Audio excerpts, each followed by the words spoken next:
Well, hello everybody. I thought I would pop on in here for a little live stream. We are doing a special challenge on my Instagram channel today, and I thought I would just pop in here and invite some of you lovely folks to come and join us. So this was kind of inspired by some of the discussion going on inside the group here. And I posted a post about reframing the way we think about selfishness and self-centeredness. So one of the reasons I chose those words is because when you, and it was really intended to be something for the people pleasers in the room. When you've grown up in an environment that encouraged you to people please, and that is to serve someone else's needs above your own. And not to say that that doesn't happen in healthy ways in various contexts throughout our lives, but when you are repeatedly and chronically being encouraged, cajoled, persuaded, guilted into serving the other to the point where it basically forces you to abandon yourself, where it basically means that your sense of self and identity is totally tied up in being in service of the other, it actually prevents you from being able to show up authentically because you haven't given enough time to the you that is you. So how can you show up if you don't even know who you are, because everything in your environment has told you to abandon that? So when I posted this post, and in that process, when people are encouraging you to be self-sacrificing, and they do it by calling you selfish and calling you self-centered, unless you are serving me, right? Which, that's a self-serving thing. You're so selfish for not serving me. And that's not a selfish thing, right? So this is a loop that we get caught in.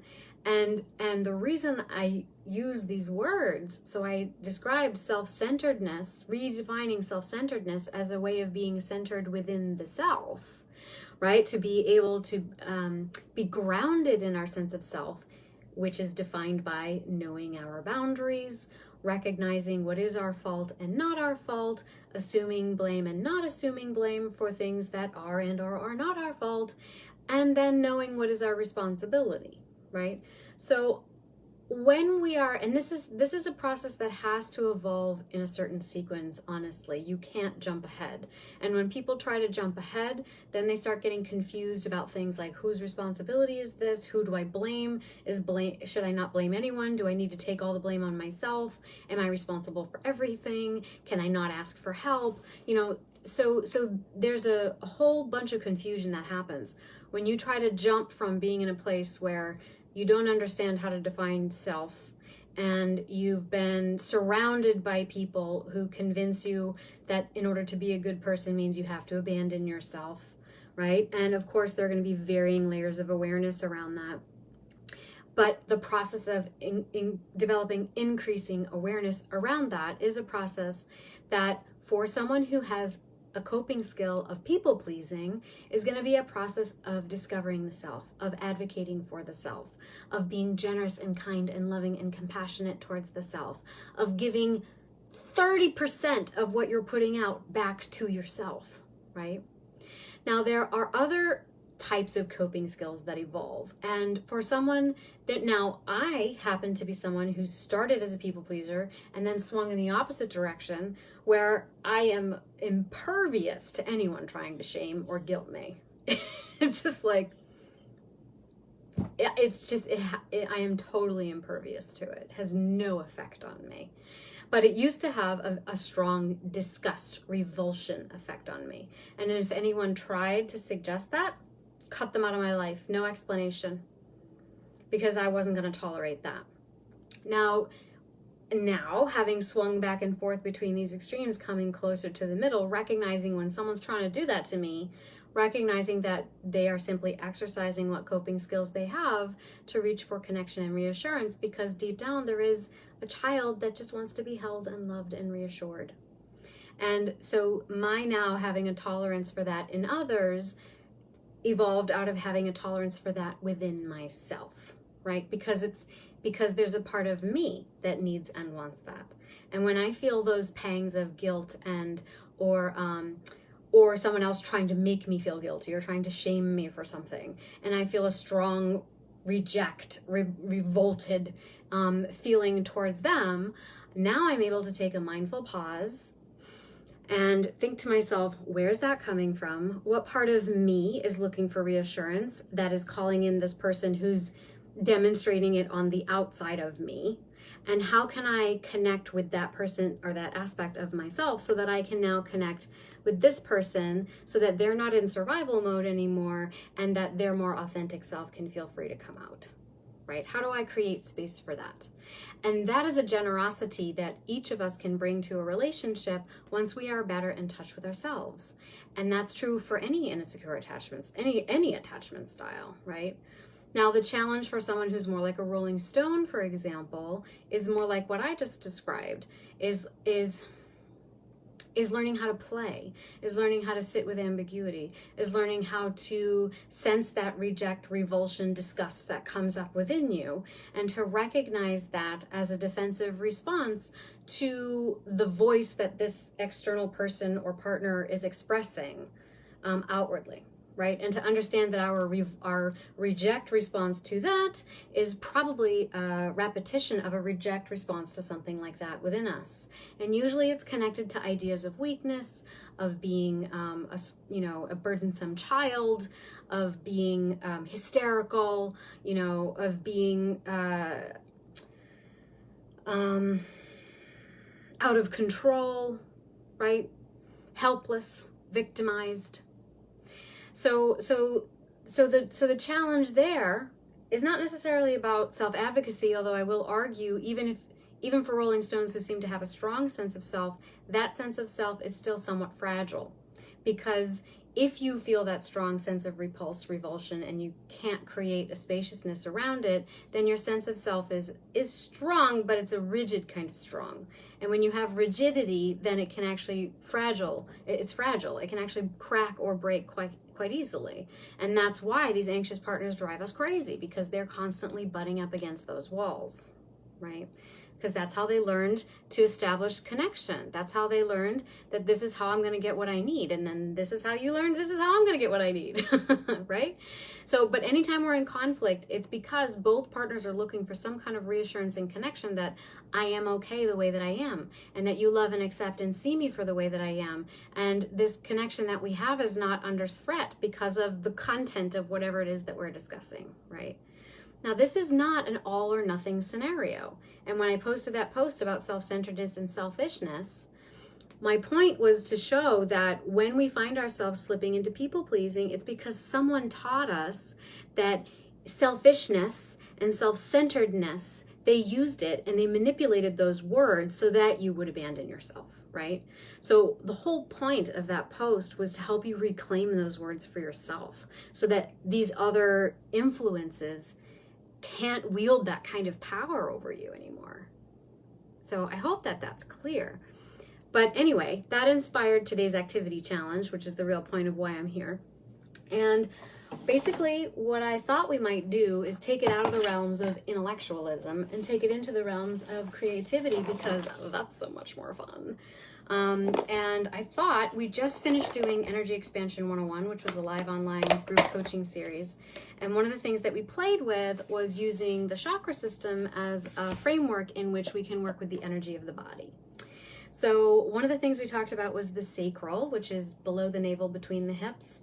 And this is a vortices that is connected to emotions, ambiguity, dualities, creativity, abstraction. It's where we start to sift and sort and understand our boundaries. So I thought to play with this in a more metaphorical, nonverbal, non-intellectual kind of body-based way, that today maybe we could do something fun with it. So I'm doing it's an activity challenge, and I'm primarily doing it through Instagram. So my Instagram is just at Brianna McWilliam. And what I'd like us to do is to imagine that in your sacral you have a bowl, literally just a bowl. And this bowl is an image and a metaphor for containment, for boundaries, for holding something in, and also allowing for things to go out if they need to. And having control over that process. And this is all a metaphor for how we establish our boundary lines between what's inside and what's outside of us along all kinds of dimensions: emotional boundaries, physical boundaries, right? Behavioral boundaries, all of it, mental boundaries, intellectual boundaries. So, but let's start with the foundational pieces, and that is using symbols as a way to start organizing our feelings and emotions in the way we understand this, because this symbols and metaphor are how your unconscious self, your body-based self, organizes this content first, especially from a developmental perspective. And then once we've established our bowl, allowing the waters of your emotions to come in. What if you were to close your eyes and just drop your awareness inside and to imagine that your emotions are water, what does that look like? What does that look like? Are they rapid? Are they calm? Are they like a tidal wave? Are they a gentle little stream? And what would you want it to look like, right? Or what do you think the natural state is? And are you currently in your natural state? So I'm using black paper just because I love black paper, but you can use white paper, whatever you want. These are oil pastels. They're basically like a very thick, smudgy crayon. And so I'm just going to draw an image. Actually, I find myself wanting to do the waters first. Today they're a little active. So I find myself wanting to do like this, kind of like when, the image I have is like when a wave crashes against the dike, you know what I mean? Kind of splashes up and comes back at you. Let's see. I'm gonna do a couple of these today, I think. All right, this little bit of frothing. My emotional waters are frothing today. All right, and then what's my bowl look like? Well, I think my bowl, similar to the way it looked when we did the workshop, I think my bowl is golden, but it's not quite gold. It's golden. I don't think the material's gold though. I think it's maybe more brassy. I just got the sound of like a tuba or a trombone in my head, so I think it's more brassy. That's the sound that I associate with this image. You might think about that too. Are there any sounds or songs that would go along with your image?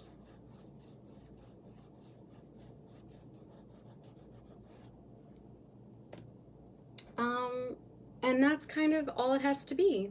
So the challenge is just to create an image like this to represent your boundaries and your emotions and what they look like. How are you holding your emotions right now?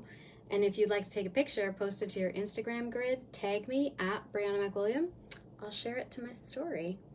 And also any other additional thoughts you may have.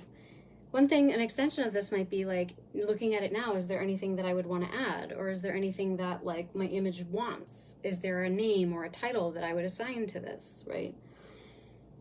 And I just kind of asked that silently in my head. And I got a picture in my mind of like little flowers around the edges. So I think I want to add a couple little flowers around the edges, and I think they're going to be red and purple or something like that. This is nice.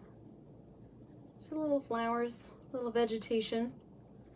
So something to be nourished, something to grow, something to bloom, something to add fragrance and visual interest. You can see that. I just got the inkling to go out and buy a new plant. Maybe I will. And the idea is that these things work on you in an unconscious way, like just beyond your awareness, right? These working it out in this way is having an effect on the way you're moving your energy, the way you're moving unconscious material. And over time, you will feel a difference, and it will start to impact the way you think about and perceive things, even though you may not be 100% aware of how, but it does, okay? And it's fun to do it this way.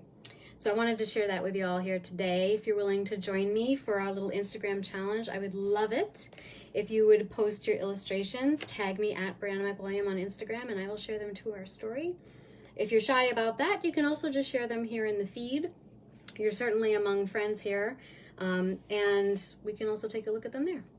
So I hope that helps explain a little bit of our discussion we've got going on here, and that this gives you a little creative activity on a Saturday.